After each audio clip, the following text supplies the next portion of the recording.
My name is Nora Callahan. I am 38 years old.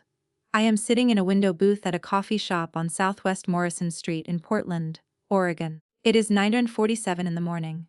My hands are wrapped around a ceramic mug, and the coffee inside has gone cold. I have been here since 8:15. I ordered a second cup at 900, and I have not touched it. Across town, in a glass, walled conference room on the 14th floor of the Callahan MedTech building, 6 people are seated around a table. 2 of them flew in from Tokyo yesterday. There are translation documents, executed term sheets, and an anticipation in that room that my brother Derek has been building toward for 4 months. The agreement they are about to sign is worth $2,350,000. They cannot sign it, not without me, and I am not there. My phone is face up on the table in front of me. I am watching it the way you watch a door you know is about to open. A manila envelope left the front desk of that building 31 minutes ago, carried upstairs by the receptionist, Maria, who has worked the morning shift there since 2018 and who called me once, 2 years ago, to tell me she was sorry about how I was being treated. I did not forget that. The envelope has my brother's name on it. Inside is a single document, a United States patent certificate, number 11847-213. The title reads Low Energy Ultrasonic Sterilization System for Class Sexu Medical Devices. The filing date is March 14, 2019. The assignee line is blank. The inventor line reads Nora Ann Callahan. I have been the sole patent holder for 7 years. Derek has been building a licensing empire on my invention for 3. I have said nothing. Until today. Before I tell you what happened this morning, I need to take you back. I need to show you the room where this all began. Not the conference room across town, not the office where I got fired, but a garage in southeast Portland with a 10-acre worktable and a single overhead bulb that buzzed when it got warm. I need to take you back to the beginning of all of it, because none of what happens today makes sense without understanding what was built there, and who built it, and what it eventually cost. If you have ever done the work that someone else got credit for. If you have ever been told you are too technical, too quiet, too much in the background. If you have ever watched your name disappear from something you made with your own hands, then you already know something about this story. Drop your city in the comments. Tell me what time it is where you are. And if you are not subscribed yet, this is a good moment, because what happens in that conference room this morning is only the end of the story. The beginning is the part that will stay with you. Now, let me take you back. My father, Thomas Callahan, started Callahan MedTech LLC in 2009 with $41,000 in personal savings, a rented garage on Stark Street, and a problem he was trying to solve. He had spent 22 years working in hospital supply chain management. He knew, in a way that only someone who has spent decades inside the system can know, that the sterilization of Class II medical devices, the medium complexity instruments that hospitals use every single day, was slow, expensive, and energy inefficient. The standard ultrasonic cleaning systems on the market consumed enormous amounts of power. They were loud, they ran hot, and they cost hospitals an average of $11,000 per unit to operate annually. My father believed there was a better way. He just did not know how to find it. I was 26 years old. I had a biomedical engineering degree from Oregon State University, a minor in materials science, and a grandmother on my mother's side who had left me a modest inheritance, $32,000, which I had not touched.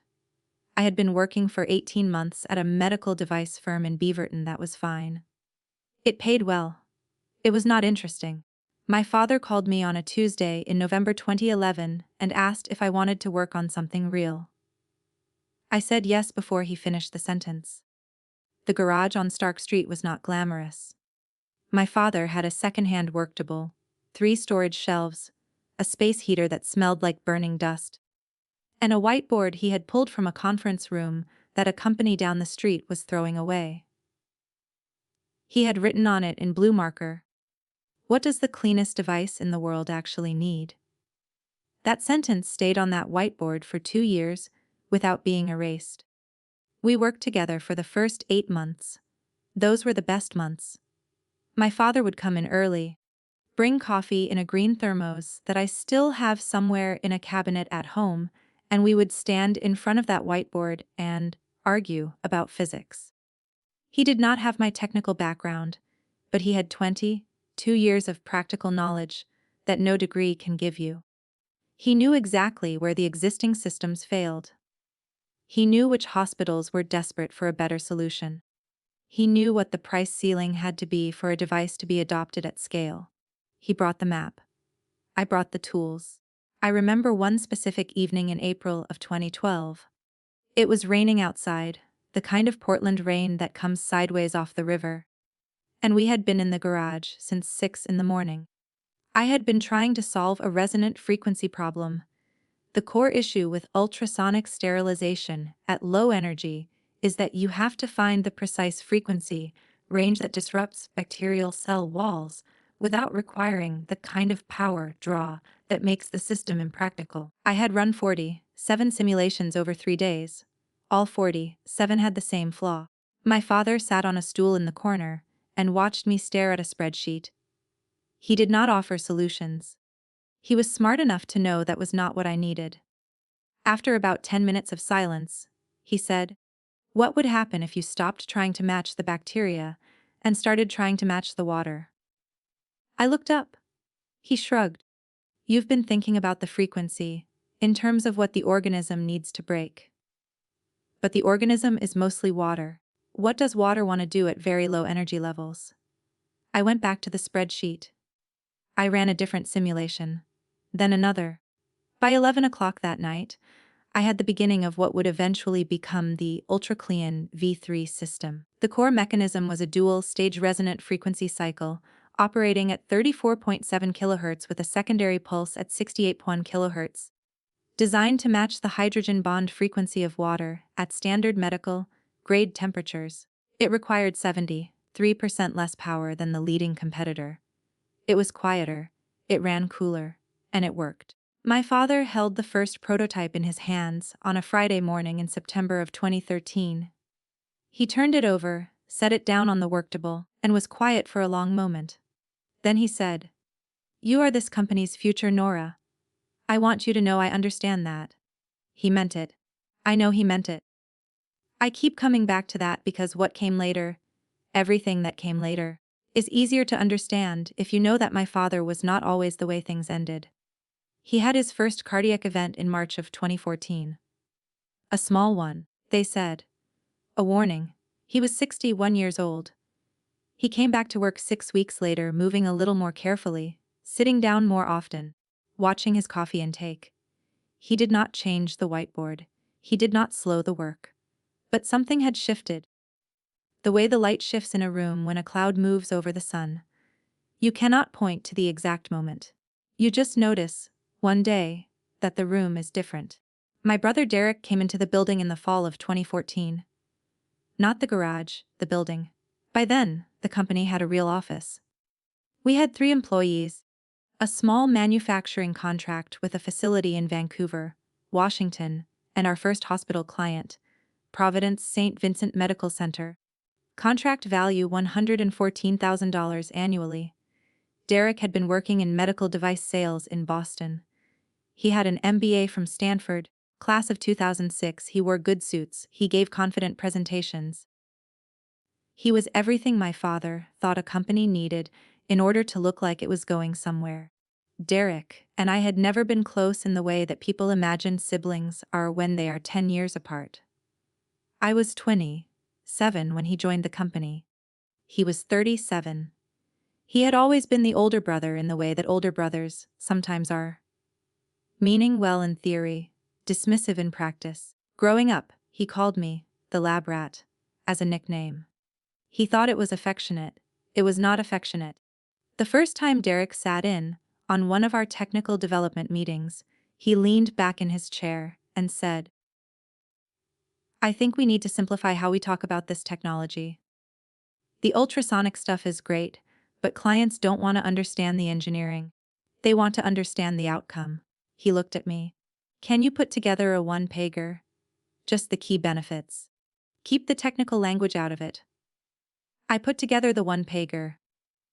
He presented it to a prospective client 2 weeks later, as if he had written it. I noticed. I did not say anything. That was the first time. It was not the last. By 2016, Derek was running the sales operation. That was appropriate. He was genuinely good at sales. The problem was that the line between sales and everything else began to blur in ways that I did not immediately recognize. He started attending client meetings where technical questions came up.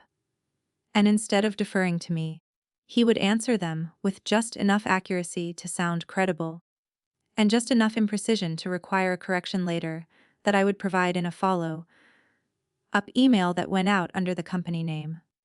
Not under my name, the company name. He started bringing me into presentations differently. And here is our engineering team lead, Nora, who can speak to some of the technical specifications. Engineering team lead. I was the only engineer. I had designed every system the company sold. I was not the team lead. I was the team. I told myself it did not matter. What mattered was the work. The work was what it was. The patents would reflect the truth regardless of how Derek described me in meetings. That is what I told myself. I was wrong, but I did not know that yet. My father's second cardiac event was in November of 2018. This one was not small. He spent 11 days at OHCU. I was there every day. Derek visited 4 times that I counted. When my father came home, he was different in ways that went beyond the physical.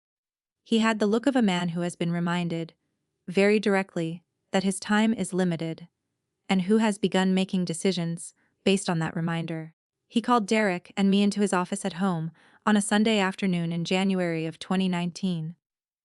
The house in Selwood, the one he had lived in for 30 years. The same kitchen table where I had done homework as a teenager. He sat at the head of it and said, without preamble, "When I am no longer here, Derek will run the company.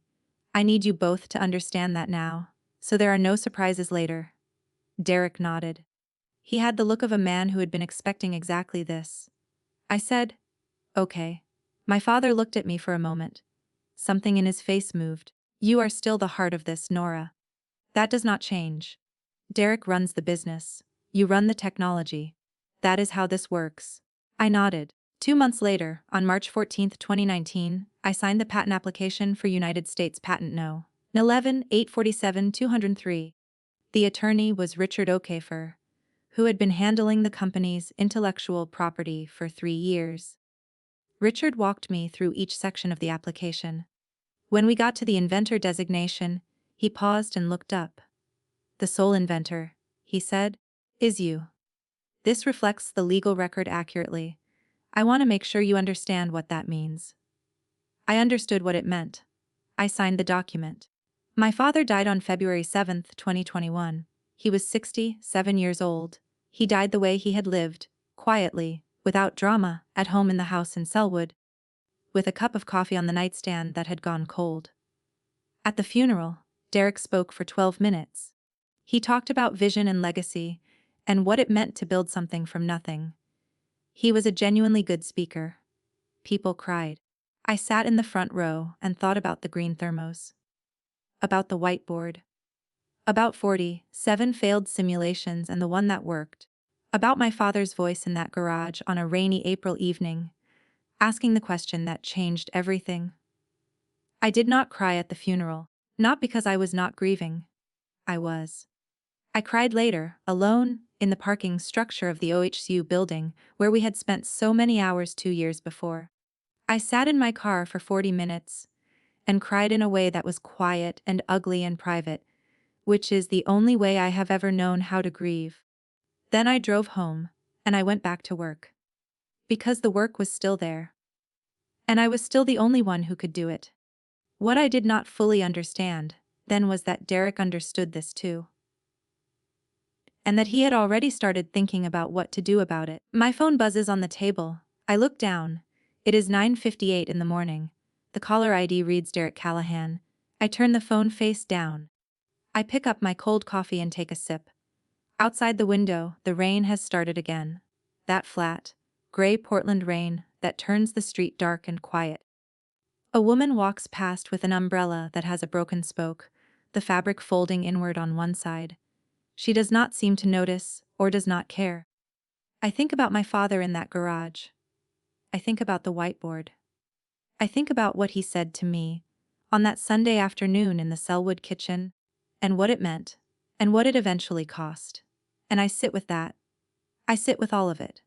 Because in the conference room across town, a Haruto Medical Industries executive has just opened a manila envelope. And everything my brother has spent 3 years building is about to change. I have been waiting a long time for this morning. I ordered a third coffee. I am in no hurry. The first time Derek presented my work as his own, I told myself it was an accident. I have thought about that a lot in the years since. The willingness to explain away the first offense as a mistake, the second as a misunderstanding, the third as a communication style, and the fourth and the fifth and the sixth as simply the way things were done. The way a family company operates, the way brothers are. I told myself each of those things at the appropriate time. I was good at it. I had been telling myself convenient things about this family for a long time. It was October of 2021. 8 months after my father's funeral. The company had its first post, Thomas, Callahan board meeting, 3 people: Derek, Sandra our mother, and a financial advisor named Gary Priest, who had handled the company's accounts for 11 years and who I had met exactly twice. I was not on the board. I had never been on the board. My father had structured the company so that operational leadership reported to ownership, and ownership was him. Now ownership was Derek and my mother, split equally. I was the head of product development, which was a title Derek had written on my business cards without asking me, and which did not appear anywhere in the company's operating agreement. Derek called me into his office 3 days after that meeting. He had moved into my father's office. He had replaced the family photographs with a framed print of a Portland skyline I had never seen before. The green thermos was gone. I did not ask where it was. He slid a 1-page summary across the desk. I presented this to the board, he said. The ultra-clean story. Where we came from, where we're going. Gary loved it. He tapped the page. Wanted you to see it. I picked it up. It was my work. Not a paraphrase of my work. Not a summary of my work. It was a reconstruction of 3 years of internal development documents I had written, condensed into a page. Written in the first person being Derek. We developed a proprietary dual-stage resonant frequency cycle, the page said, operating at 34.7 kHz with a secondary pulse at 68.1 kHz. This was the technical breakthrough that established Callahan MedTech as a market leader. I set the page back on the desk. I kept my face still. I had learned to keep my face still in this building, the way you learn to breathe in a room where the air is slightly wrong. Did Gary ask who did the development work? I asked. Derek leaned back. I told him it was a team effort. Which it was. I nodded. I walked back to my office. I did not say it was not a team effort. I designed every component of that system alone. At a workbench I bought secondhand from a university lab closing sale, between the hours of 7 a.m. and 11 p.m. for 4.5 years. My father contributed a question that reoriented my thinking. That was his contribution, and it was real, and I have never diminished it. But the engineering was mine. The patent was mine. The breakthrough was mine. I did not say any of those things. I sat at my desk, and I opened my laptop, and I went back to work. Because the work was there. And someone had to do it. That was the first time. Here is what the accumulation looked like. Not the dramatic version. Not the version where there is a clear villain speech and a moment you can point to. The real version, which is quieter and more corrosive and harder to name while it is happening to you. The accumulation looked like a quarterly report in March of 2022, where my name did not appear in the technology section. The section I had written. The section with all of my numbers in it. The accumulation looked like a sales conference in June of that year. The Pacific Northwest Medical Device Expo at the Oregon Convention Center, where Derek gave a 40 Minute keynote on the ultra clean technology. I was in the audience. I had a badge that said Callahan MedTech Engineering Team. One of 3 people in the world who held that title. The other 2 being a junior technician who had been with the company for 8 months and an external contractor who came in twice a week. I sat in the 4th row of that auditorium and watched my brother receive a standing ovation for explaining my invention, and I applauded with everyone else. A woman named Patricia Lund sat next to me. She was from a hospital supply company in Tacoma. Halfway through the keynote, she leaned over and whispered, "This technology is extraordinary. The man on stage is very impressive." "He is," I said. She looked at me. "Do you work on the engineering side?" "I do," I said. "How long has the company been developing this?" "Since 2012, I said. "The core breakthrough was in 2013. The patent was filed in 2019. She nodded, turning back to the stage. "He must have been very young when he started." I looked at my hands in my lap. "He joined the company in 2014, I said. Patricia Lund glanced at me. Something shifted in her expression, the quick recalibration of a perceptive person, absorbing information that does not fit the frame she has been given. She started to say something. Then Derek landed a joke on stage, and the room laughed, and the moment passed. I drove home from the convention center alone. I sat in my car in the parking structure for 11 minutes with the engine running. Not because I was upset, but because I needed to understand something before I walked back into my life. What was happening was not an accident. I understood that clearly now. A person does not present your work as a team effort once and call it sloppy attribution. They do not do it again at a board meeting and call it efficiency. They do not stand at a podium for 40 minutes and reconstruct your decade of work as their own vision and call it anything other than what it was. I understood this with the same clarity I had when the 47th simulation failed, and I finally understood which variable I had been solving for incorrectly. I was being erased. Not cruelly. That was the part that made it difficult to name. There was no meeting where Derek sat across from me and said, "I am going to take credit for everything you have built."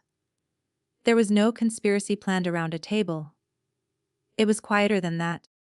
And somehow that made it worse. It was the quiet collaboration of people who have decided, without saying it out loud, that someone's contributions are administrative details. That the person who does the work is a resource, not an architect.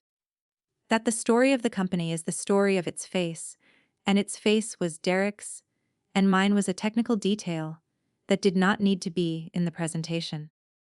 My mother was part of this, though I spent a long time not wanting to see it. She came to the office once a month for the first year, after my father died. Board attendance, she called it. She would sit in the small conference room off Derek's office, drink the coffee I made, because somehow I was always the one who made it, listen to Derek's update, ask 1 or 2 questions about the finances, and leave. She never came to my side of the building. She never asked to see the lab. She never asked what I was working on, what the next development cycle looked like, what challenges I was facing. Once, in January of 2022, she stopped at my office door on her way out. I was at my desk. She looked at me with the expression I had seen my whole life. Not unkind, just distant. "The way you look at furniture you are fond of. Are you doing all right?" she asked. "I'm doing fine," I said. She nodded. "Derek says you've been quiet lately." I looked at her. "I'm always quiet," she smiled, a small complicated smile. "Yes," she said. "You are." She left. I sat with that for a while. The second scene I need to show you happened in April of 2023, 18 months into Derek's tenure. By then, the company had grown. We had added 2 hospital systems in Washington, a distribution agreement with a medical supply company in Northern California, and a pilot program with a Veterans Affairs facility outside Sacramento. The growth was real, and it was directly tied to the UltraClean system. My system, which was outperforming every competitor on the market by a margin that was no longer subtle. Derek called me into a meeting I had not been told about in advance. In the room were Derek, my mother, Gary Priest, the financial advisor, and a man named Thomas Whitfield, who I had never met and who was introduced to me as a business development consultant. Derek said, "We're restructuring how we talk about the company. Tom has been helping us build a new brand narrative." Thomas Whitfield had a presentation open on his laptop. He turned the screen toward me. On it was a slide that read, "The Callahan MedTech Story, a family legacy of medical innovation." The first bullet point said, "Founded by Thomas Callahan with vision and commitment, continued by Derek Callahan with strategic leadership." I read the slide. I read it again. "Where is the technology development in this?" I asked. Thomas Whitfield smiled the way consultants smile when they are about to say something they know you will not like. "We're positioning the brand around the family story. The technology is a feature of the story, not the story itself. The company exists because of the technology," I said. "Without the ultra-clean system, there is no company. There are no hospitals. There is no brand." Derek leaned forward. He used the voice he used when he wanted to sound like he was being reasonable. "Nora, you know that's not entirely accurate. The business development, the client relationships, the strategic positioning, those are what turned the technology into a company." I looked at my brother. I thought about my father's green thermos. I thought about a rainy April evening in 47 simulations. I thought about my name on a patent document in a filing cabinet at the United States Patent and Trademark Office. "Does this narrative mention the patent?" I asked. Thomas Whitfield looked at his slide. "We mention proprietary technology." "Does it mention who holds the patent?" A pause. Derek's jaw moved slightly, the way it moved when he was recalibrating. "We can add that," he said. He did not add it. I went back to my lab. I pulled up the patent filing. I looked at my name on the document for a long time. Not because I needed reassurance. I knew my name was there. I looked at it because I needed to remember, in that moment, what was real. When the room is very good at telling you a story about yourself that does not match your experience, you have to go back to the documents. The documents do not revise themselves. That was the second scene. The third happened in the fall of 2023, and it was different from the others. The first two were about erasure, the slow disappearance of my name from the narrative. The third was about something more direct. A performance review. I had not had a performance review in the 18 years I had worked for Callahan MedTech. My father had never believed in them. At least not for the two of us. "We measured the work by the work," he always said. "The device either functions or it does not. The number either matches or it does not. These were the metrics that mattered." Derek believed in performance reviews. He had introduced them for all staff in 2022. I had been exempted.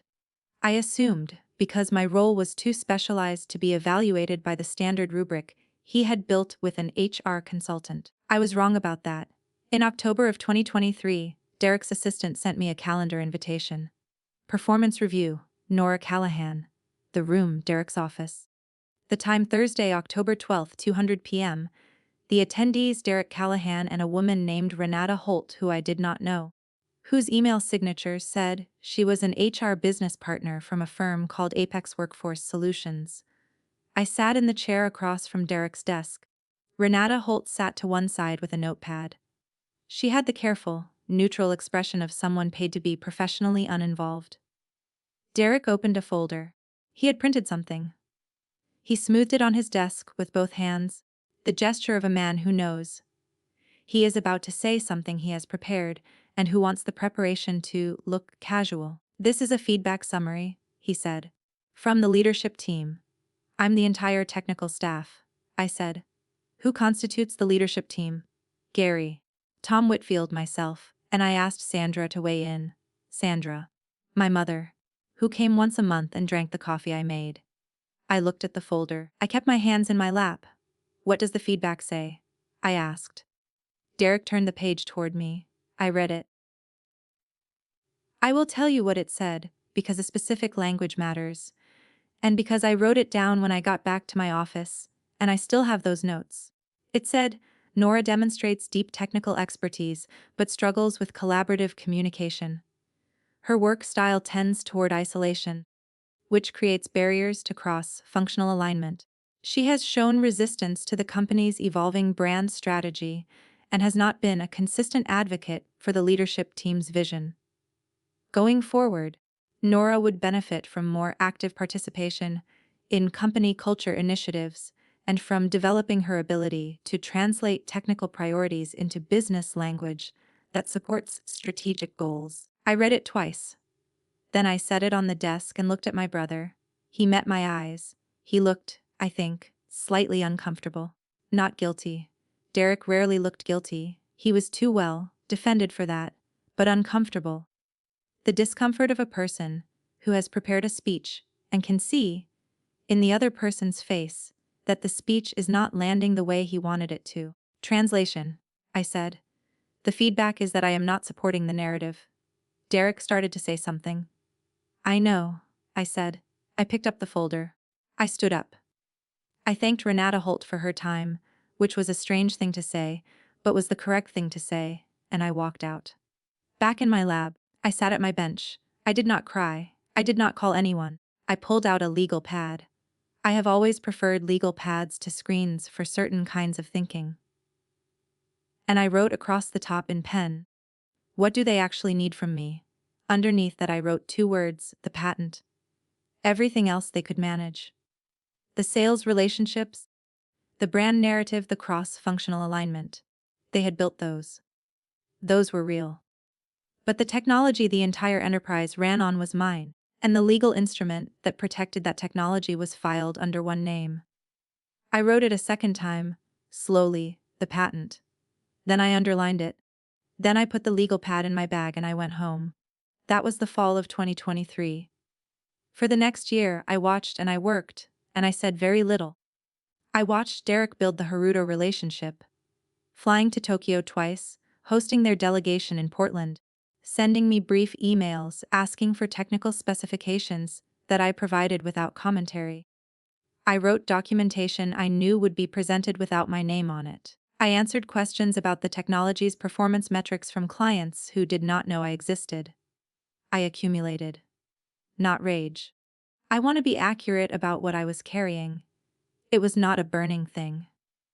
It was colder and heavier than that, the accumulated weight of knowing, precisely and completely, what was true, and understanding, equally precisely, that the people around me had decided the truth was a detail. My father had said, "You are this company's future." He had been right, and wrong, and both at the same time. I was the company's foundation. I was the mechanism by which it operated. I was the thing underneath everything that nobody looked at. Because the thing underneath a building is not the part people take photographs of. But the foundation does not disappear because no one photographs it. The foundation is still there. I thought about this on a Tuesday evening in September of 2024, sitting in the parking lot of a Fred Meyer on Burnside Street, eating a sandwich I had bought because I had forgotten to eat lunch, watching rain hit the windshield. I had just come from a client call, a hospital in Tacoma asking detailed questions about the ultra-clean system's performance in high-volume sterilization environments. A call I had not been invited to, but had listened in on via a conference line. I had been included on by accident. My name left on the invite from an earlier version of the meeting. The Haruto licensing agreement was mentioned. Casually, as a done deal. Derek had told the client it was moving forward. The Haruto deal, he had said, positions us as the clear market leader in this space for the next decade. $2,350,000.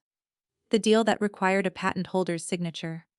I finished my sandwich in the parking lot. I drove home in the rain. I walked into my house, which was a small house in Selwood, 2 miles from the house I grew up in, and I stood in the front hallway for a moment with my coat still on. I thought about my father's thermos. I thought about a question about water.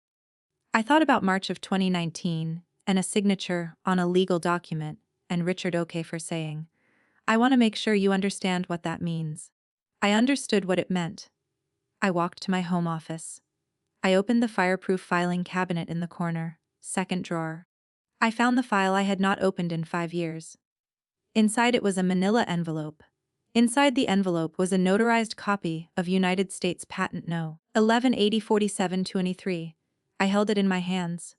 I thought they are about to try to license something they do not own. And then the thing that had been accumulating in me for 3 years. Not rage, not bitterness, just knowledge. Settled into something I could finally name. Clarity, not a decision yet, just clarity. The recognition that I had a choice I had not understood I was holding. That I had been carrying it for 5 years, in a manila envelope in a filing cabinet, waiting for a moment that had, without announcing itself, finally arrived. I put the envelope in my bag. I went to bed. In 2 months, everything I had quietly gathered, all of that weight, all of that patience, all of that accumulated knowing, was going to walk into a room without me, and do more than I ever could have done by raising my voice. But that is the next part. The letter arrived on a Tuesday. Not a physical letter. Derek had stopped sending physical correspondence somewhere around 2022 when Thomas Whitfield told him that digital documentation was more brand aligned. It was an email. It arrived at 4:47 p.m. on November 5, 2024. Which I know because I still have it, still time-stamped, still sitting in a folder on my laptop labeled with the most boring title I could think of, so I would never accidentally open it when someone was looking at my screen. The subject line read organizational update. Confidential. I was at my bench when it came through. I was running a thermal calibration test on a prototype component for a next generation system I had been developing quietly for 18 months. An improvement on the ultra-clean V3 that reduced the already low energy consumption by an additional 19%. Nobody at the company knew I was building it. I had stopped telling Derek about development work in progress after the brand narrative meeting, and he had stopped asking, which told me something precise about what he thought my job actually was. My phone buzzed with the email notification. I looked at it. I saw the subject line. I set my phone down and finished the calibration sequence, which took 11 minutes, because the calibration does not care about organizational updates, and neither did I, not yet, not until I had finished the thing I was doing. Then I picked up the phone. I read the email. It was 3 paragraphs. I am going to tell you what each paragraph said, because the language of these things matters more than people realize. The language is where the real information lives, underneath the professional phrasing, in the specific words chosen to describe the specific thing being done to you. The first paragraph said that Callahan MedTech was entering a new phase of strategic growth, and that this phase required an organizational restructuring aligned with the company's evolving leadership model. The second paragraph said that as part of this restructuring, the position of head of product development was being eliminated, effective December 31st, 2024. It said that this decision was not a reflection of individual performance, but rather a strategic realignment of resources toward the company's core business priorities. The third paragraph said that a severance package had been prepared, which it described as generous, and that I was invited to meet with Derek and Renata Holt at my earliest convenience to review the terms and complete the necessary documentation. I read all 3 paragraphs twice. Then I put the phone face down on my bench. I sat on my stool for a moment. The calibration results were on the screen in front of me. Clean numbers. The prototype was running at exactly the performance level I had targeted.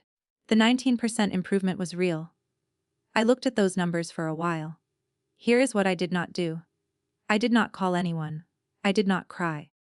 I did not walk down the hall to Derek's office and knock on his door. I did not send a reply email.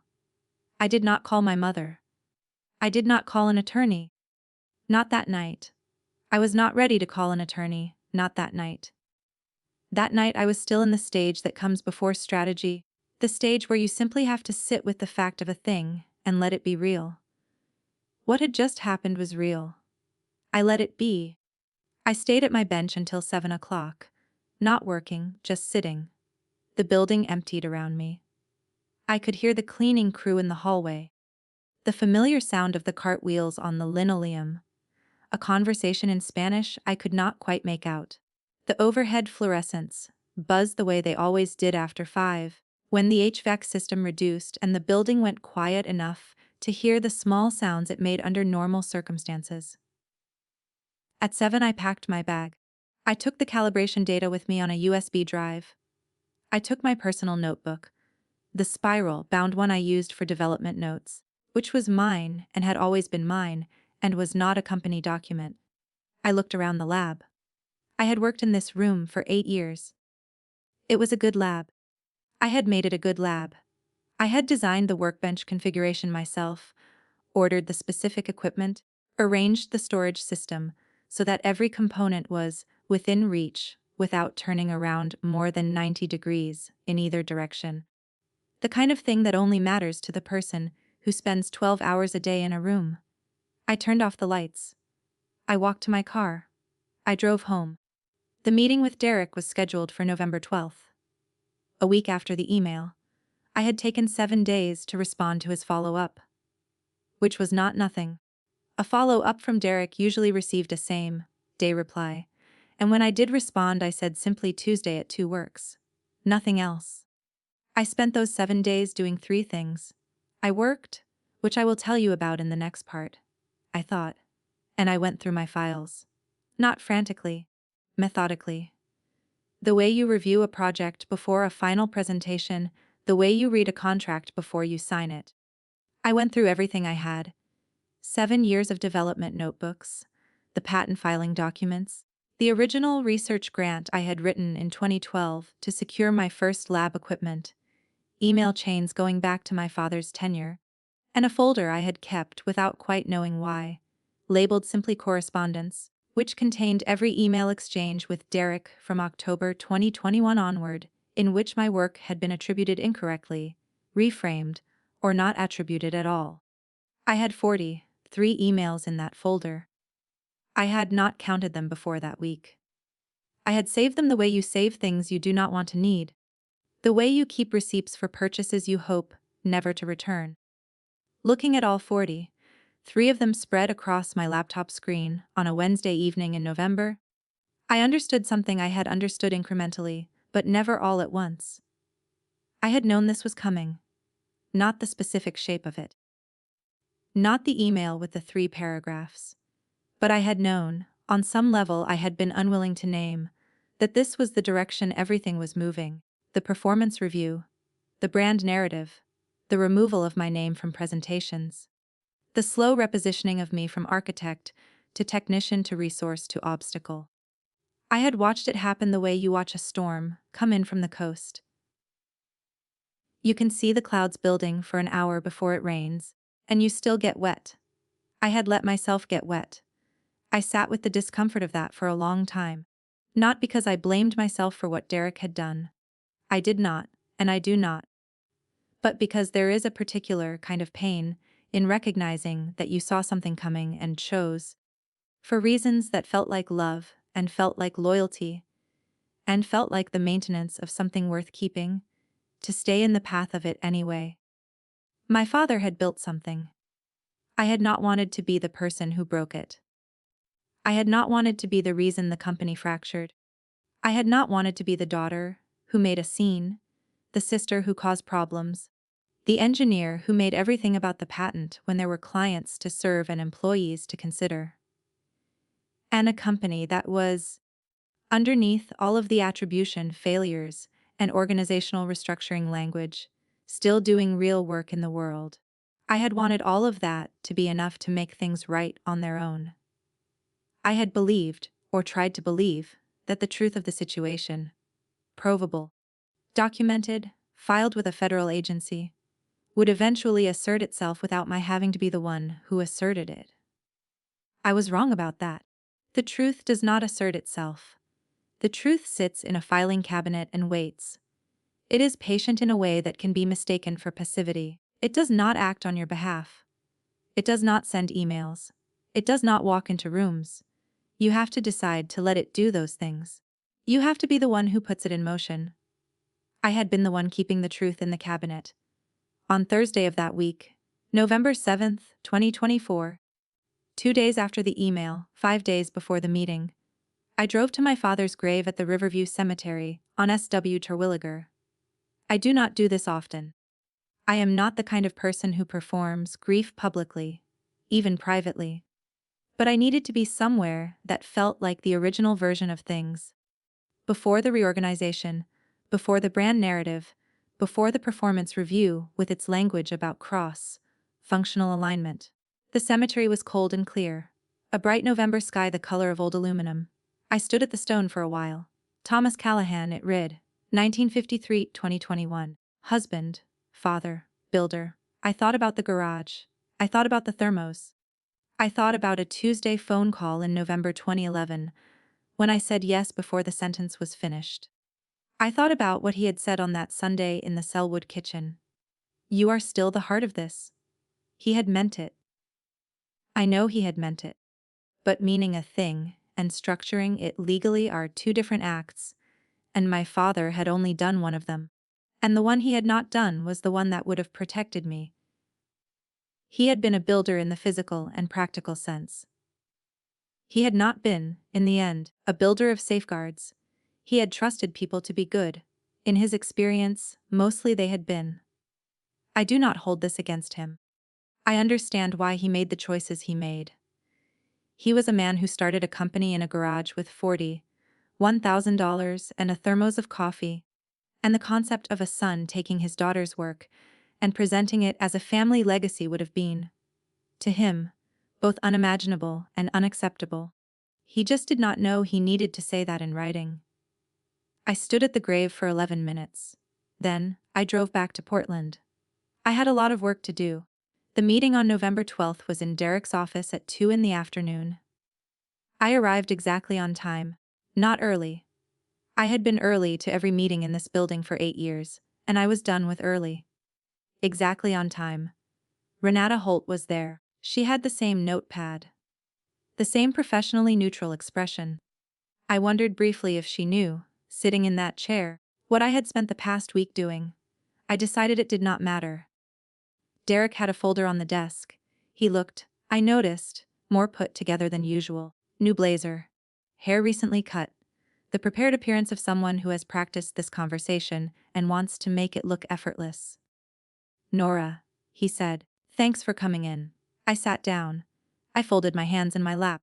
I did not say that I had been coming into this building for 8 years, and did not require thanks for doing so now. I wanted to have this conversation in person, Derek said. This kind of thing deserves a real conversation. Agreed, I said. He opened the folder, pushed it across the desk. We've put together a package we think is fair. $42,000, single payment. Full benefits through the end of January. We'd ask for 2 weeks' notice. But given the timing with the holidays, we're willing to waive that. I looked at the document without picking it up. $42,000. I thought about 2012, I thought about 2013. I thought about 7 failed simulations, and a question about water, and a prototype in my hands on a Friday morning in September. I thought about 7 years of development work, funded partly by this company, funded partly by the inheritance my grandmother had left me. The $32,000 I had put into equipment and materials, and the kind of relentless after-hours work that does not appear on any payroll record.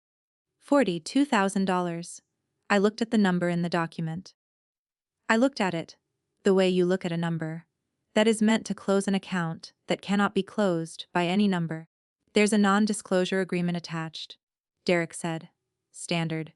Just covers internal processes, client relationships, that kind of thing. I looked up from the document.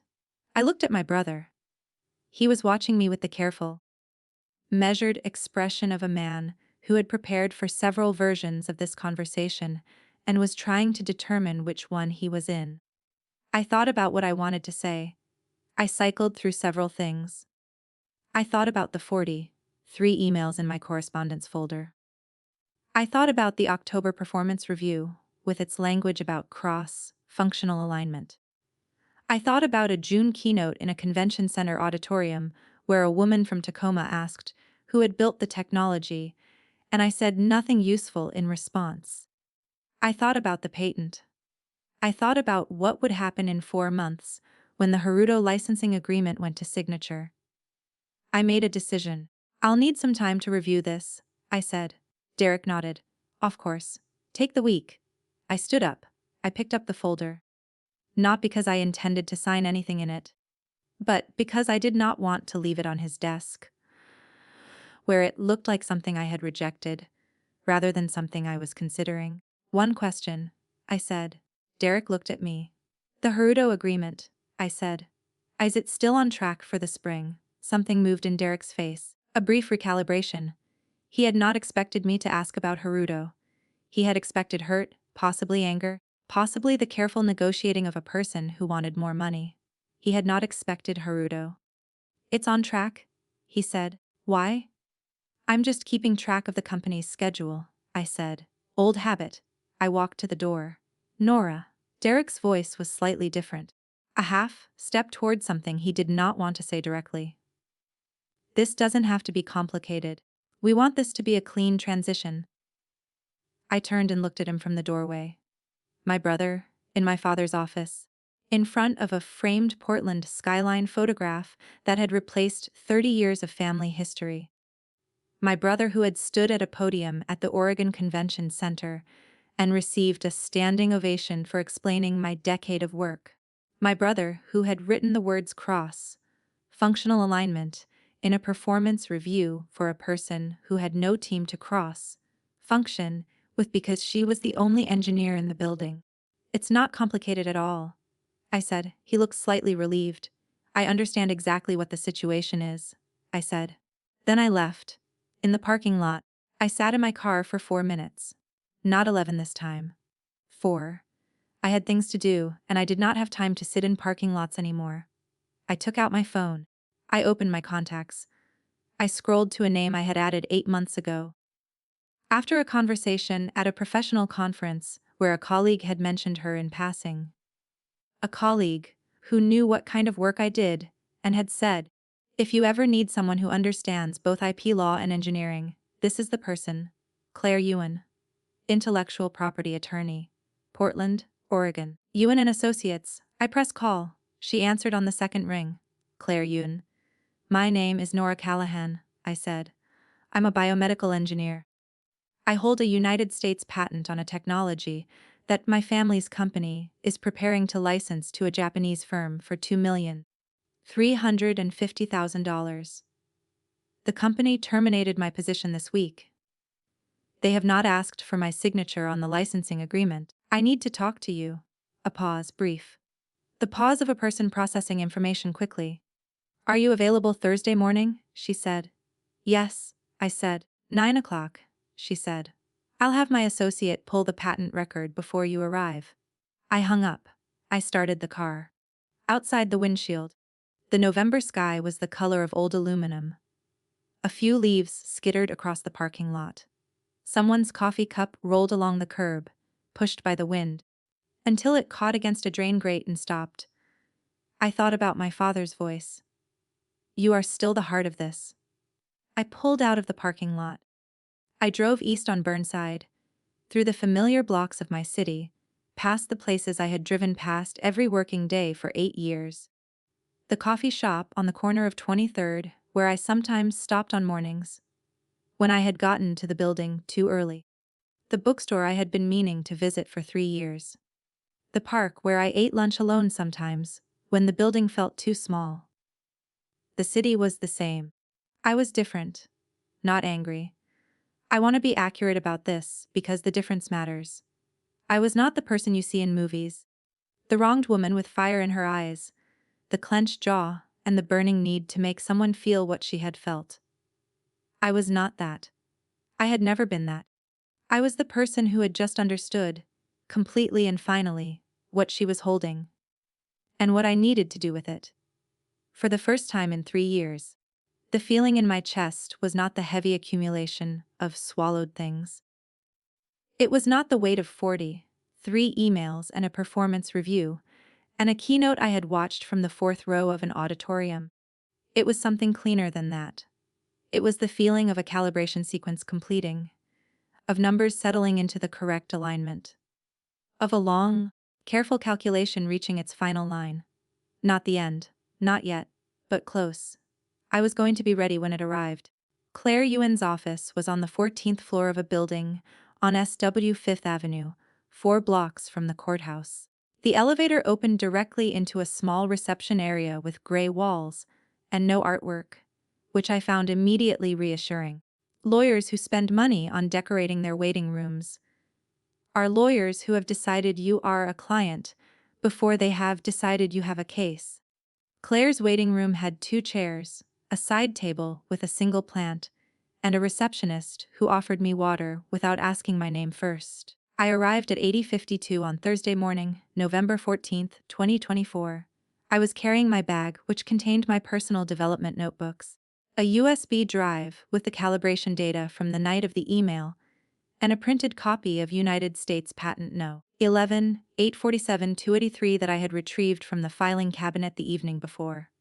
Claire Yoon came out to meet me at exactly 9 o'clock. She was in her early 50s, I thought. Small, precise in the way that certain people are precise, not stiff, but economical. She shook my hand, and did not apologize for anything, and led me directly into a conference room, where a printed copy of my patent was already on the table. She had pulled the record the evening before, as she had said she would. She had also pulled the USPTO assignment database. She had highlighted 3 lines on the cover page of the patent in yellow marker. The lines that said inventor, Nora Ann Callahan. Assignee, none. Sole rights holder, Nora Ann Callahan. She sat across from me. She put her hands flat on the table. Tell me everything, she said, from the beginning. Don't summarize. I told her everything. I did not summarize. I started with the garage on Stark Street in November of 2011, and I went forward from there, chronologically, with the specific dates and amounts and names I had spent years keeping track of without knowing exactly why I kept track. The 43 emails, the October performance review, the Haruto agreement, the 3-paragraph email on November 5th, the $42,000 severance package with the non-disclosure agreement attached. Claire listened without interrupting. She made notes on a legal pad, in handwriting I could not read from across the table. When I finished, she was quiet for a moment, reviewing what she had written. You haven't signed the severance agreement, she said. No. Good. She turned a page. And the NDA. Did you have time to read it carefully? I read it the night it was given to me. The scope language is broad. It covers internal processes, client relationships, and, this is the specific phrasing, any proprietary technology developed during the period of employment. Claire looked up. They want you to sign away the right to discuss the patent, I said. Yes, she said. They do. She set down her pen. Here is what you need to understand. And I want to say this clearly because it is the most important thing I am going to tell you today. The patent was not developed during your period of employment in the way that phrase is typically meant in an NDA context. You were not a salaried employee working on company, assigned projects under a work-for-hire agreement. You were a co-founder's daughter working in a family business context with your own resources contributing to the development. The patent was filed in your name, not the company's name, which means that at the time of filing, there was a legal determination, either deliberate or inadvertent, that the invention belonged to you personally and not to Callahan Medtech as an entity. I sat with that. Inadvertent, I said. Your attorney at the time, Richard O'Caffer. He knew exactly what he was doing, I said. He asked me, specifically, before I signed. He wanted to make sure I understood that I was signing as the sole inventor. Then it was deliberate? Claire said. Which makes your position significantly stronger. She picked up her pen again. The question is not whether you own the patent. You do. The question is what you want to do with that ownership, and when, and how. I reached into my bag and took out a single page I had printed the previous evening. I slid it across the table. Claire picked it up. She read it. Her expression did not change, which I was beginning to understand was her version of a reaction. The page was a printout from the USPTO online portal. A filing temporary use restriction petition, case number PTR 244123, filed November 13, 2024 at 11:17 p.m. I had filed it the night before my appointment with Claire. You filed a temporary use restriction, she said. Yes. Before consulting an attorney. Yes. I researched the process. It is a standard USPTO mechanism. I wanted it in the record before I came here, because I wanted to come here with something already done, rather than something I was asking permission to do. Claire set the page down. She looked at me for a moment with an expression I could not entirely read. Not disapproval. Something closer to assessment. The restriction is temporary, she said. It signals to any prospective licensee that the patent's use is under review. It does not block the licensing agreement outright, but it creates a flag that any competent attorney for Haruto Medical Industries will find during due diligence. I know, I said. That is why I filed it. Claire was quiet for another moment. Then she said, Nora, I want to be direct with you about something. Please, I said. What you are describing, the erasure of your contributions, the misrepresentation of your work in public, facing materials, the performance review language, the termination time to proceed a licensing agreement that requires your authorization. This is a pattern. It may constitute actionable misappropriation of intellectual property, and depending on what we find in the company's internal records, possibly more. But I want you to be clear about what you are choosing here. If you pursue this, it will not be quiet. It will be a legal process. It will take time. It will affect the company, which means it will affect your family. I thought about my father's grave. The aluminum sky. The word builder on the stone. I know, I said. What do you want? She said. Not in the way people sometimes ask that question, as an invitation to be vague. As a specific request for a specific answer. I thought about it for a moment. The real answer, not the answer that sounds reasonable in a law office. I want the record to be accurate, I said. I want the patent to stay in my name. I want the licensing agreement to require my authorization, which it legally does whether or not they acknowledge that.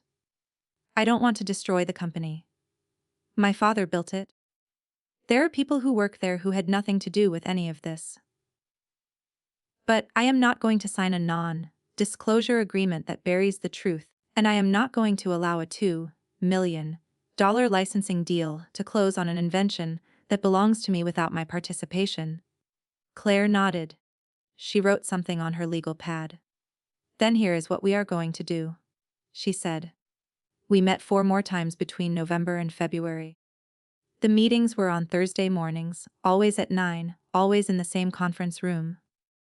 Claire brought her associate, a young man named David Park who specialized in USPTO filings and who had the focused, slightly sleep-deprived look of someone who had recently been handed an interesting problem. I brought my notebooks and my USB drives, and, on the third meeting, a printed ledger of every email, in my correspondence folder, with the relevant passages highlighted in yellow. David pulled the company's patent assignment history from the USPTO database. The search confirmed what I already knew: Callahan Medtech, LLC had never been assigned rights to patent num 11-847-2N3. The company had been operating under what Claire described as an implicit licensing arrangement, using the technology without a formal agreement, because the inventor was an employee, and no one had thought, or wanted, to formalize what that relationship meant legally. It's not uncommon in family businesses, David said, on the second Thursday. People assume that because something is being used, it has been legally transferred. The formalization step gets skipped because everyone trusts everyone. And then something changes. Something changed, I said. He nodded. The Haruto agreement would have required them to represent, in writing, that they held the rights to the underlying technology. The moment they made that representation, without your authorization, they would have been misrepresenting their legal position to a third party. I thought about Derek, in his office, in his new blazer. The Haruto deal is on track. What happens when Haruto's attorneys do due diligence? I said. David looked at Claire. Claire looked at me. They will find the USPTO restriction filing, Claire said. Any competent IP attorney will run a full encumbrance search before closing a deal of this size. When they find the restriction, they will ask Callahan Medtech for clarification. Callahan Medtech will not be able to provide it, because the clarification requires a document signed by you. And I will not be there, I said. Not unless you choose to be, Claire said. I thought about this.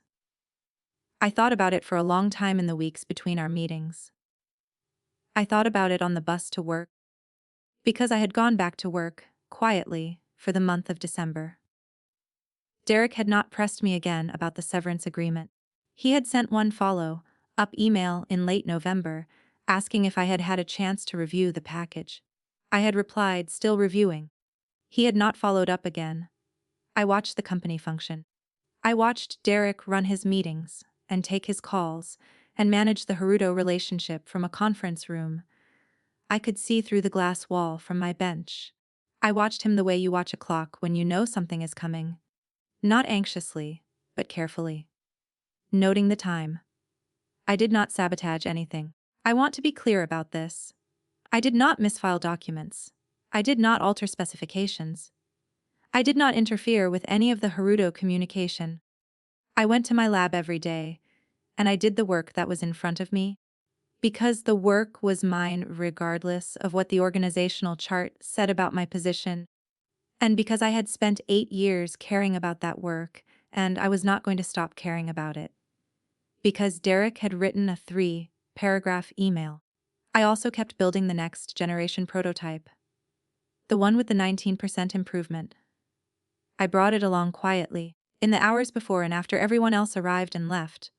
On the USB drive I kept in my bag every night. In January of 2025, Derek circulated an all-staff memo announcing the projected timeline for the Haruto agreement. Signing was anticipated in March. The memo described it as a landmark moment for the company and a testament to our team's dedication to innovation in medical device technology. Our team. I read the memo at my bench. I saved it to the correspondence folder. It was item 44. Then I typed a text message to Claire, March timeline confirmed. Ready to discuss next steps when you are. Her reply came within 3 minutes, Thursday, 9 o'clock. On the fourth Thursday meeting, in late January. Claire laid out the sequence on a whiteboard in her conference room. She used blue marker, the same color as the marker my father had used on the whiteboard in the Stark Street garage, which I noticed and did not mention. Step 1. The temporary use restriction was already in place, filed November 13, 2024. Step 2. Claire would send a formal notice to Callahan Medtech, LLC via certified mail, addressed to Derek Callahan as CEO and to the company's registered legal counsel. The notice would inform them that the patent holder was aware of the anticipated licensing agreement and was asserting ownership rights. It would not threaten. It would not demand. It would simply state, in the precise language that such notices use, that United States Patent No. 8047-203 remained the sole property of Nora Ann Callahan, and that any licensing agreement involving said patent required the patent holder's written authorization. Step 3. Nora Callahan would not attend the signing meeting. Step 4. Nora Callahan would not sign the severance agreement. Step 5. Nora Callahan would wait. I looked at the whiteboard. 5 steps. In a certain light, it was the simplest thing I had done in 3 years. When does the notice go out? I asked. I'd recommend 2 weeks before the anticipated signing date, Claire said.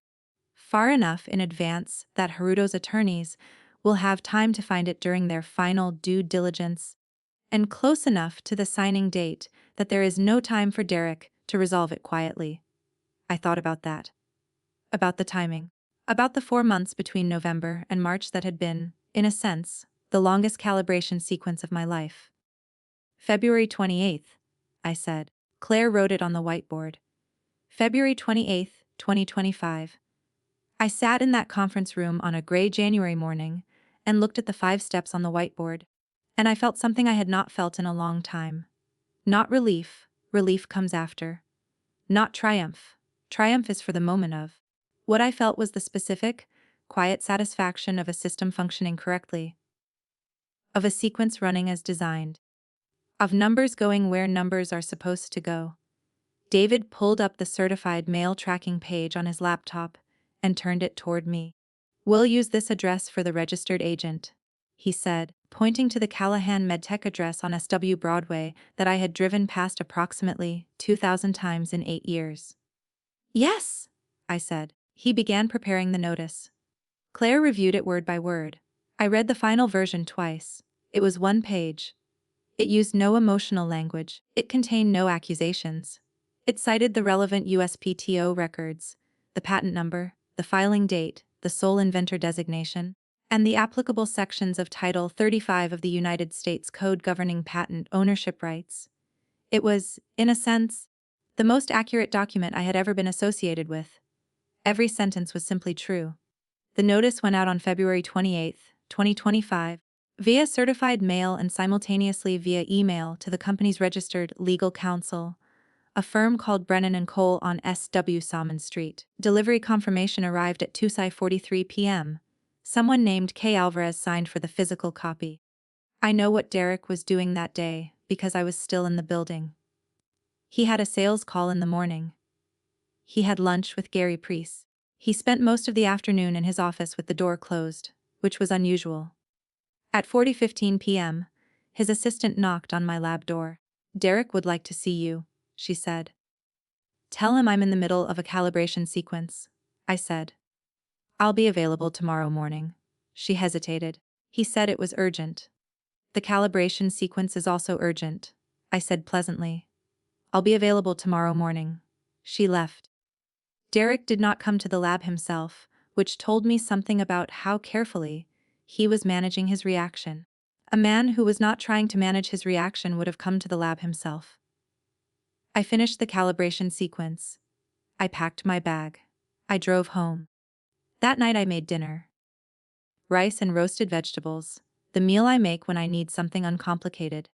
I ate at the kitchen table with the notebook open in front of me, not writing, just having it there. A habit from the years of working through problems at meals. My phone rang 4 times between 6 and 9 p.m. Derek, twice. My mother, once. A number I did not recognize, which I assumed was someone from Brennan & Cole, once. I did not answer any of them. I washed my dishes. I read for an hour. I went to bed at 10:15.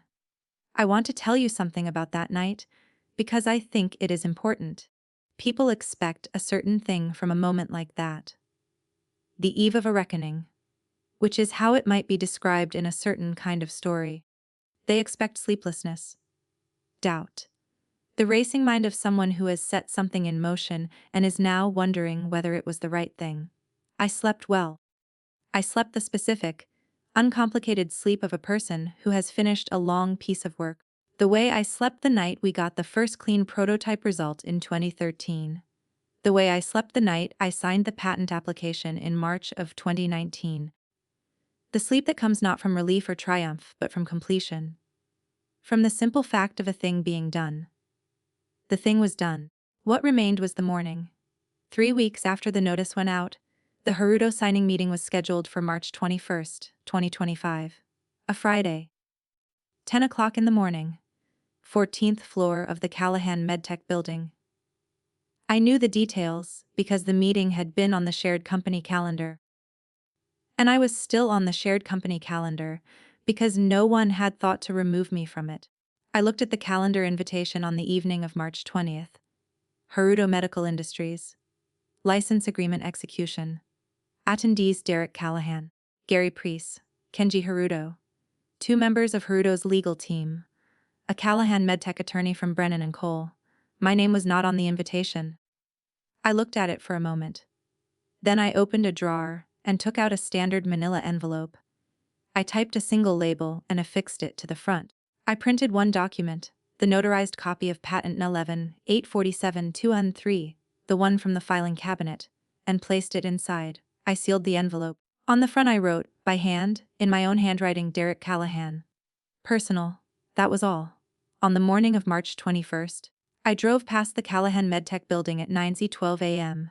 I did not stop. I drove 2 blocks further to Southwest Morrison Street, to the coffee shop with the window booth, where I had been a regular for 3 years. I ordered a large coffee. I took the window seat. I put my phone on the table face up. At 9:31 a.m., I called the building's front desk. "Good morning," I said. "This is Nora Callahan. I'm leaving something at the front desk for my brother. Can you make sure Maria gets it?" "Of course, Miss Callahan," the receptionist said. "Should I tell her when to expect you?" "I'll be there in about 10 minutes," I said. I drove to the building. I parked in the lot. I walked in through the lobby and handed the envelope to Maria, who had worked the morning shift since 2018, and who had called me once, 2 years ago, to tell me she was sorry about how things were going. She looked at the envelope. She looked at me. "Are you all right?" she said. "I'm very well," I said. "Thank you, Maria." She nodded. She picked up the envelope and walked toward the elevator. I walked back to my car. I drove to the coffee shop. I sat in the window booth. I ordered a second coffee that I did not touch. My phone was face up on the table. The clock on my phone read 9:47. The meeting was in 13 minutes. Outside, the rain had started. I wrapped both hands around the ceramic mug and I waited. My phone rang at 10:09 a.m., not a text. A call. Derek's name on the screen, the contact photo a picture from my father's last birthday dinner. The 4 of us at the table in the Selwood house. Everyone smiling. I had never updated it. I looked at the photo for the 4 seconds the phone rang before it went to voicemail. 10 seconds later it rang again. I turned it face down on the table.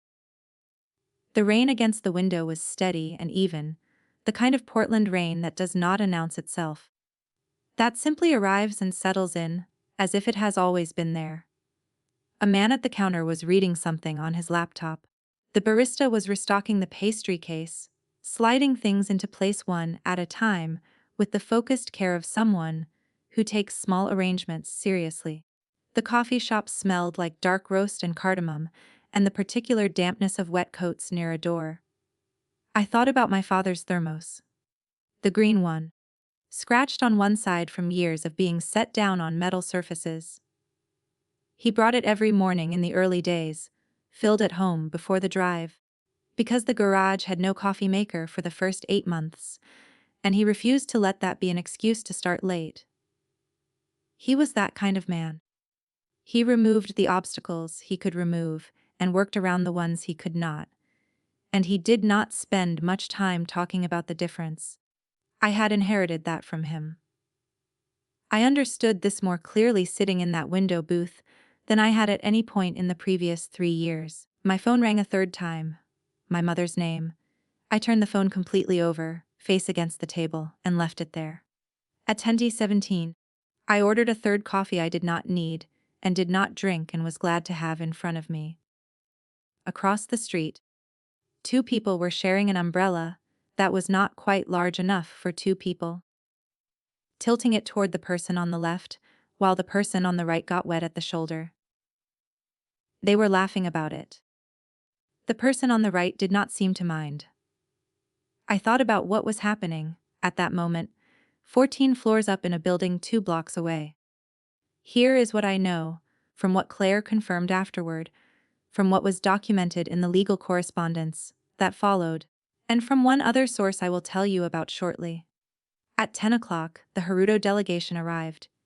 Kenji Haruto himself, his chief legal officer, a woman named A. Nakamura, and a junior attorney whose name I never learned. They were brought to the 14th floor conference room. Derek was there. Gary Priest was there. The attorney from Brennan & Cole, a man named Patrick Sue, was there. Coffee was served. Pleasantries were exchanged. The conference room had been prepared carefully. Printouts at each seat, pens aligned, a small arrangement of flowers on the credenza that someone had ordered specifically for the occasion. A. Nakamura opened her portfolio. She had, as Claire had predicted, run a full encumbrance search on patent No. 11-847-283 as part of Haruto's final due diligence. She had found the temporary use restriction filed November 13, 2024. She had found Claire's formal notice, delivered February 28, 2025, certified mail. She had found the USPTO assignment database, showing that Callahan MedTech, LLC, held no assigned rights to the patent. She had brought all of this with her. She had also received the envelope that morning, delivered by Maria at 9:51 a.m., 9 minutes before the meeting began. Inside it, a notarized copy of Patent No. 11847 2D3. On the front, in handwriting, Derek Callahan, personal, Patrick Sue, the Brennan and Cole attorney, had been briefed on the situation after the February notice arrived. He had, Claire told me later, spent 3 weeks attempting to find a legal pathway through the problem and had not found one. Because there was not one. The patent belonged to me. The company held no assignment. The license agreement, as written, required the patent holder's authorization. And the patent holder was not in the building. She was in a coffee shop on Southwest Morrison Street, drinking cold coffee and watching rain. A. Nakamura placed her copy of the USPTO records on the table at 10:06 a.m. She asked, quietly and without drama, whether Callahan MedTech could provide written authorization from the patent holder. Patrick Sue said they were working to resolve the matter. A. Nakamura said that, without that authorization, Haruto Medical Industries could not execute the agreement. Derek said he was confident the matter could be resolved quickly and asked for a brief recess. The brief recess was 45 minutes, during which Derek called me 9 times. I know it was 9 because Claire's associate David, who had been monitoring the certified mail tracking and the USPTO portal that morning, texted me at 10:52 to say, 9 calls from the registered company number in the last 40 minutes. I assume you are not answering. I replied correct. He replied good. At 10:53, Kenji Haruto ended the recess by saying, politely and precisely, that Haruto Medical Industries needed to reschedule the signing pending resolution of the patent ownership question. He thanked everyone for their time. He and his delegation stood up, collected their materials, and left the conference room. The meeting that Derek had spent 4 months building. The deal he had flown to Tokyo twice to negotiate, the $2,350,000 agreement that he had described to a Tacoma hospital as the thing that would position the company as a clear market leader for the next decade, had lasted 53 minutes and produced no document with any signature on it. I learned the 53 minutes detail from Maria. She texted me at 11:04 a.m. from the lobby, because Maria had been watching the elevator bank, because Maria had seen things in that building over 8 years and had her own opinions about them. The text said, Japanese delegation just left. Looks like it went badly. I wrote back, thank you, Maria. She wrote, you're welcome. Take care of yourself. My phone had 14 missed calls by noon. Derek, my mother, 3. Gary Priest, 1. Patrick Sue, 1. I looked at all 14 and set the phone back on the table. I sat in the coffee shop until 12:30. I ate a sandwich I ordered because I had not eaten breakfast, and because it is difficult to think clearly when you have not eaten. It was a turkey sandwich on sardo, and it was fine, and I ate it methodically while watching the rain on the window and thinking about nothing in particular. Just the rain. Just the window. Just the ordinary Friday afternoon that was happening outside, while inside a Callahan family reckoning was running its course without me. I was not triumphant. I want to say that plainly. People expect a certain feeling at a moment like this. The lifted fist, the vindicated heart, the fire of having been right all along. I did not feel those things.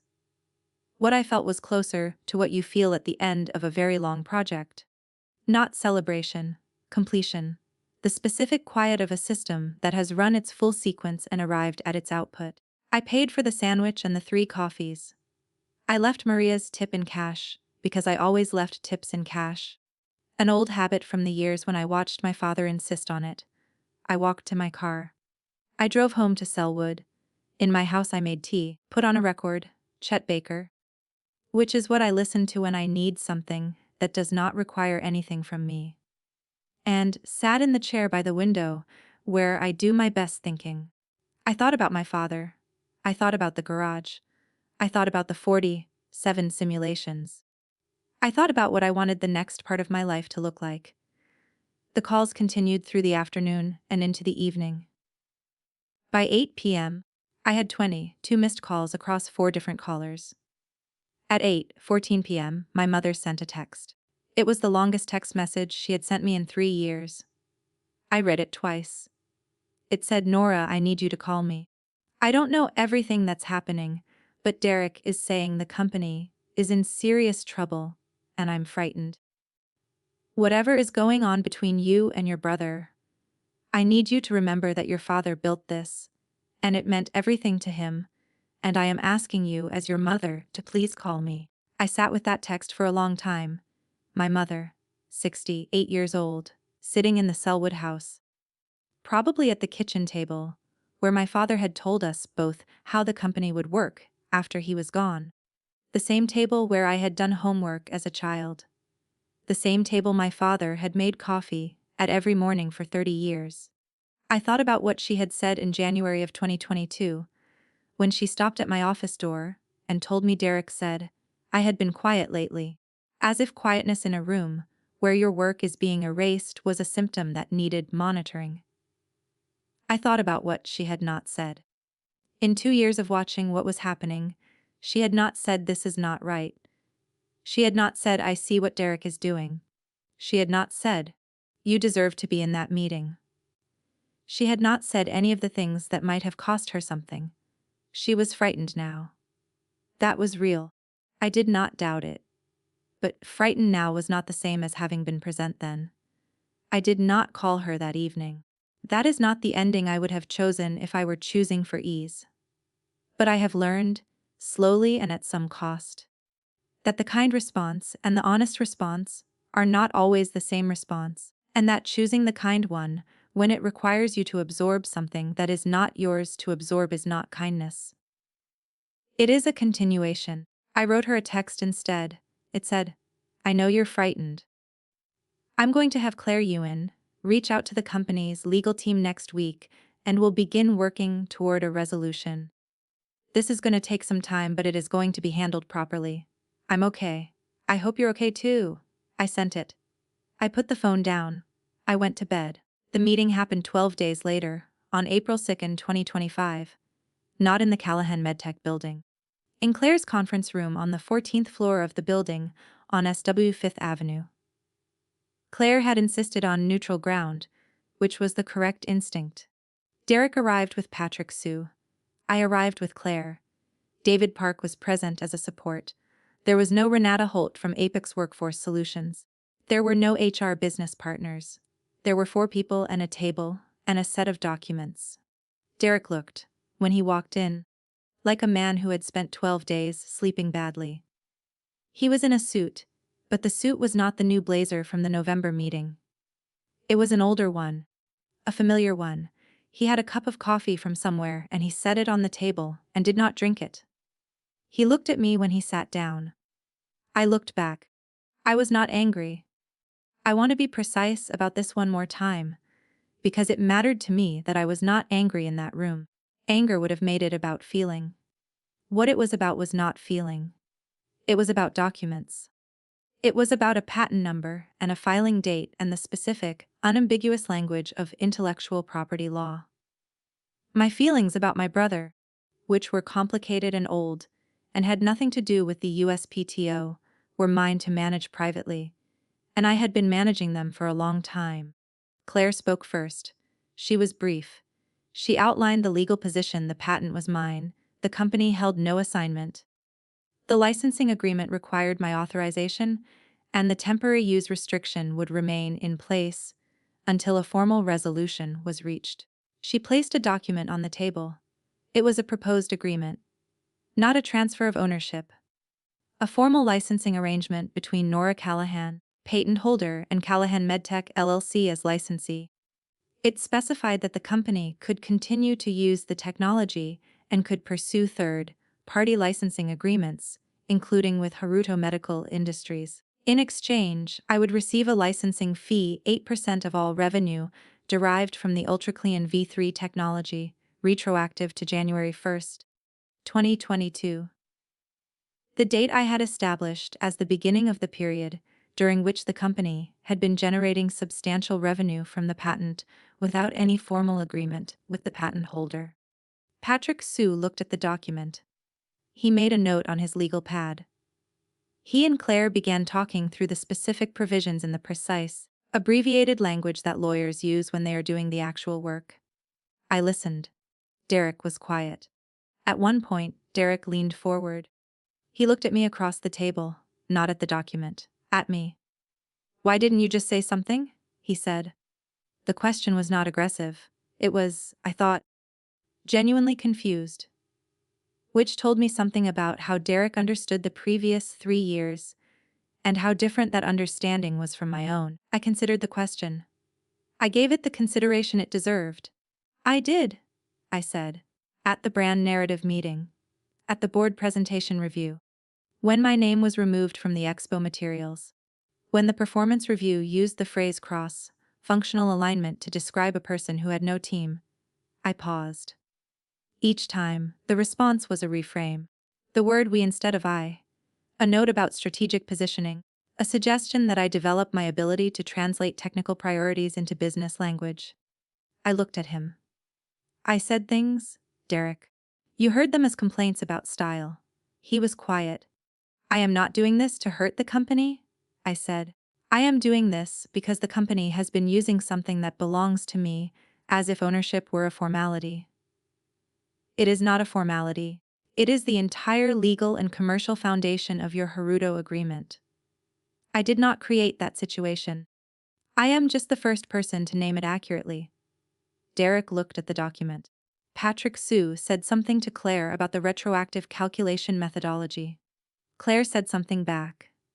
Derek picked up his pen. He signed the licensing agreement at 11:23 a.m. on April 2, 2025. Patrick Sue countersigned as the company's legal representative. Claire witnessed it. I signed last. I signed the way I sign everything. Clearly, completely, without hesitation. Then I put the pen down. The room was quiet for a moment. Not uncomfortable quiet. Just the natural pause that follows the completion of a significant thing. Derek stood up. He picked up his coffee, which had been sitting on the table for an hour and was certainly cold. He looked at it. He looked at me. "Dad would have hated this," he said. "Yes," I said. "He would have. He would have fixed it in the garage before it got here." Something moved in Derek's face. Not quite grief. The close cousin of grief that is regret. He put on his coat. He and Patrick Sue left. Claire set the signed document in a folder. David was already preparing the filing to lift the temporary use restriction. I sat at the table for a moment longer. Not because I needed to. Just because I had been moving toward this room for a long time, and I wanted to be still in it for a minute. Outside the window, the April sky was doing something I had not expected from a Portland April. It was clear. That specific, washed clarity that comes after a long period of rain when the clouds pull back and the light comes through at an angle that makes everything look recently cleaned. I thought about what Claire had said in our first meeting. "What do you want?" I had wanted the record to be accurate. The record was accurate. It was filed, witnessed, signed, documented. In a federal database, and in a manila folder, and in the account books of a company my father had started in a garage with $41,000 and a green thermos, and a question he wrote in blue marker on a second-hand whiteboard. What does the cleanest device in the world actually need? That question had built the company. My answer had built the technology. The technology had built everything that came after. This was true before the agreement, and it was true after it, and it was true in every meeting where my name had been left off, and in every presentation where the word "we" had replaced the word "I." The truth did not require the agreement to be true. But the agreement meant the truth was now also a legal fact. There is a difference. I understand the difference. Both matter. Here is what the aftermath looked like over the following 3 weeks. Not the dramatic version. The actual one. Haruto Medical Industries rescheduled the signing meeting for April 17th. This time, the agenda included one additional item: written authorization from the patent holder. I provided it. A single page, my signature and Claire's notarization. Faxed to A. Nakamura's office on April 15th. She confirmed receipt the same day. The agreement executed on schedule. $2,350,000, of which 8%, $188,000, flowed to a licensing account in my name. That was the first payment. The agreement was structured for 5 years with a renewal option. The company survived. I had not wanted it not to. The employees, 23 of them, people who had worked for my father and who were good at their jobs and who had nothing to do with the attribution failures or the brand narrative meetings, kept their positions. Gary Priest restructured the company's financial projections to account for the licensing fee as a cost of goods. Derek remained as CEO, which I had not challenged because what Derek did well, the client relationships, the sales strategy, the presentations, was real, and I had no interest in a role I had not chosen. I sent Derek one additional communication after the April 2nd meeting. Not a letter. An email. 3 sentences. I still have the prototype with the 19% improvement. If the company wants to develop it into a product, the terms would need to be discussed through Claire's office.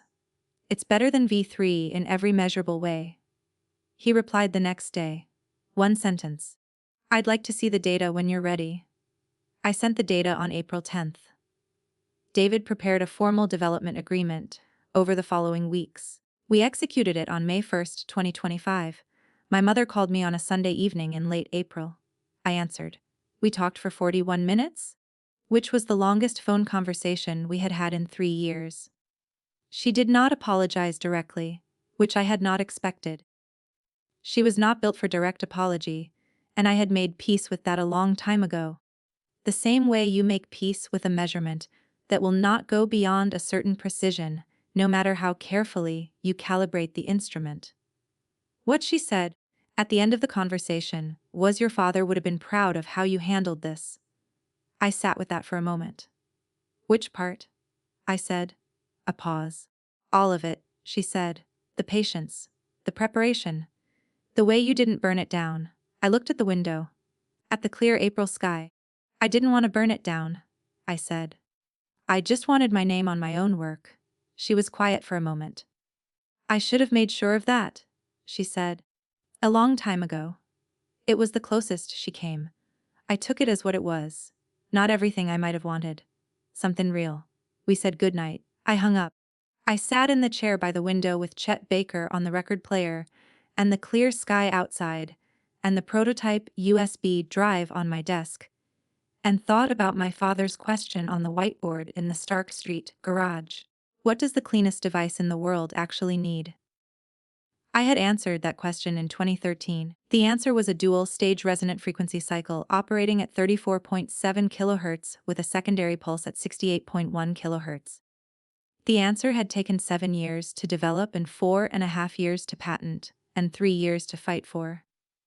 But there was another answer. Underneath the technical one. The answer I had learned by living through everything that came after. The cleanest device in the world needs to know who built it. Not for pride. Not for recognition in the way that word is usually meant, the plaques and the podiums, and the keynote at the convention center. But for the basic accuracy of the record.